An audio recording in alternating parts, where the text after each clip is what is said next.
Pollen grains are produced in the anthers of flowers. The anther is the part of the flower that looks like a small sac. When the time is right, the anther opens up and releases the pollen grains. The goal of the pollen grain is to reach the stigma. The stigma is a sticky part of the flower located at the top of the pistil. Once a pollen grain lands on a suitable stigma, an amazing event occurs. It grows a long tube called a pollen tube. This tube grows down from the stigma, which is the stalk of the pistil. Finally, the pollen tube reaches the ovary, where the female reproductive cells are located. परागकण कई अलग-अलग तरीकों से यात्रा कर सकते हैं। कुछ पौधे जैसे घास और शंकुधारी वृक्ष अपने पराग को ले जाने के लिए हवा पर निर्भर करते हैं।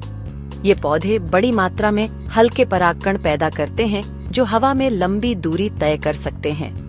अन्य पौधे जैसे जलकुंभी अपने पराग को ले जाने के लिए पानी पर निर्भर करते हैं। हालांकि पराग कणों के यात्रा करने का सबसे आकर्षक तरीका जानवरों की मदद से होता है।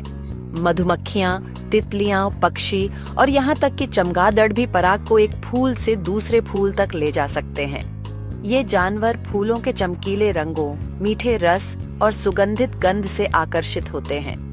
जब वे रस पीते हैं तो पराग उनके शरीर पर चिपक जाता है। जब वे किसी दूसरे फूल पर जाते हैं तो उनमें से कुछ पराग रगड़ खाते हैं, जिससे पौधे को प्रजनन में मदद मिलती है। पराग कणों का छिपा हुआ संसार। रोचक तथ्य। पराग कण अपने आकार और आकार में अविश्वसनीय रूप से विविध हैं। कुछ गोल होते हैं जबकि अन्य नुकीले होते हैं या उनके पंख होते हैं। वैज्ञानिक माइक्रोस्कोप के नीचे उनके पराग को देखकर ही पौधों की विभिन्न प्रजातियों की पहचान कर सकते हैं। क्या आप जानते हैं कि पराग को हजारों सालों तक संरक्षित रखा जा सकता है? ये सच है। वैज्ञानिकों को लाखों साल पुराने पराग कणों के जीवाश्म मिले हैं।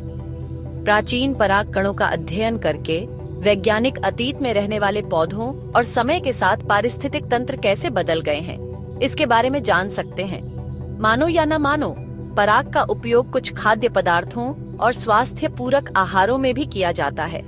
उदाहरण के लिए, मधुमक्खी पराग को कुछ लोग सुपरफूड मानते हैं, क्योंकि यह पोषक तत्वों से भरपूर होता है। पराग जीवन के लिए आवश्यक। पराग कण भले ही छोटे हों, लेकिन ये पृथ्वी पर जीवन के लिए बहुत जरूरी है। ये पौधों के प्रजनन की कुंजी है, जो हमें भोजन, ऑक्सीजन और अनगिनत अन्य संसाधन प्रदान करते हैं। पराग कणों के बिना हमारी दुनिया एक बहुत ही अलग जगह होती। अगली बार जब आप किसी मधुमक्खी को फूल के चारों ओर घूमते हुए देखें, तो पराग की अविश्वसनीय यात्रा और हमारे पारिस्थितिकी तंत्र में इसकी महत्वपूर्ण भूमिका की सराहना करने के लिए कुछ समय निकालें।